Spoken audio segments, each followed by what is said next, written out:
मित्रांनो, पंढरपूरच्या विठ्ठल मंदिराच्या खांबामागे आणि मूर्तीमागे दडलाय शतकांचा संघर्ष. परकीय आक्रमणांशी दिलेला लढा आणि दोन राज्यांमधलं भक्तीचं अतूट नातं. आज असा इतिहास जाणून घेऊया जो तुम्ही कधीच ऐकला नसेल.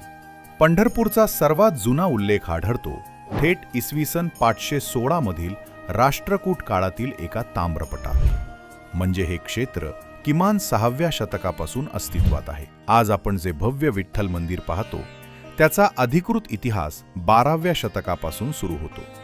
ज्येष्ठ इतिहास संशोधक ग. खरे यांच्या मते होयसळ साम्राज्याचा राजा विष्णुवर्धन याने या मंदिराचं मूळ बांधकाम केलं आणि आपल्या नावावरूनच लाडक्या दैवताला विठ्ठल हे नाव दिलं.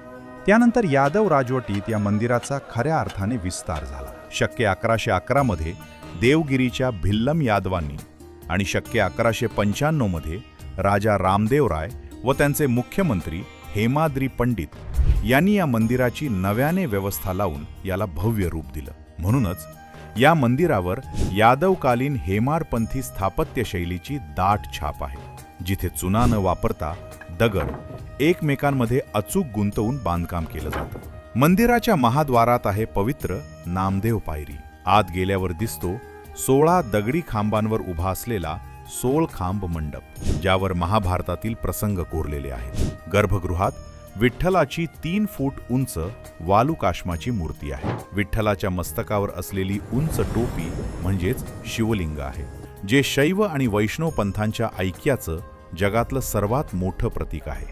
पुढे 14व्या शतकात जेव्हा यादवांचे साम्राज्य नष्ट झाले तेव्हा विठ्ठलाची मूर्ती आक्रमकांपासून वाचवण्यासाठी विजयनगरच्या हिंदू साम्राज्यात हलवण्यात आली. तिथला सम्राट कृष्णदेवराय याने हंपीला भव्य विजया विठ्ठल मंदिर बांधून मूर्तीची स्थापना केली. पण पंढरपूर पोरकं झालं होतं. तेव्हा संत एकनाथ महाराजांचे पणजे संत भानुदास हंपीला गेले. त्यांनी आपल्या उत्कट भक्तीने राजाचं मन जिंकलं आणि विठ्ठल मूर्ती पुन्हा सन्मानाने पंढरपुरात आणली. सन 1659 मध्ये जेव्हा अफजल खानाने पंढरपूरवर हल्ला केला तेव्हा मुख्य पुजारी प्रल्हाद महाराज बडवे यांनी मूर्ती माढा येथे सुरक्षित हलवली. पुढे औरंगजेबाच्या आक्रमणादरम्यान देगावचे वतनदार सूर्याजी घारगे पाटील यांनी स्वतःचा जीव धोक्यात घालून विठ्ठल रुक्मिणीची मूर्ती तब्बल 4 वर्ष 11 दिवस आपल्या शेतातल्या विहिरीत आणि करब्याच्या गंजीमध्ये लपवून ठेवली होती. म्हणूनच संत नामदेव महाराजांनी म्हटलंय, आधी रचिली पंढरी मग वैकुंठ नगरी. याचा भौगोलिक अर्थ नसून आध्यात्मिक अर्थ आहे. वैकुंठ म्हणजे मुक्ती आणि पंढरी म्हणजे सगुण भक्ती. संतांच्या मते ईश्वराने मोक्षापेक्षा भक्तीला श्रेष्ठ मानलं. म्हणूनच देहरूपी पंढरीत भक्तीचं चैतन्य आधी निर्माण केलं. इतिहास, भक्ती आणि संघर्षाचा हा अद्भुत संगम असलेला आपल्या विठू माऊलींच्या पंढरपूरचा हा इतिहास प्रत्येक भाविकापर्यंत पोहोचायलाच हवा. तुम्हाला ही ऐतिहासिक माहिती कशी वाटली आम्हाला कमेंट करून नक्की सांगा.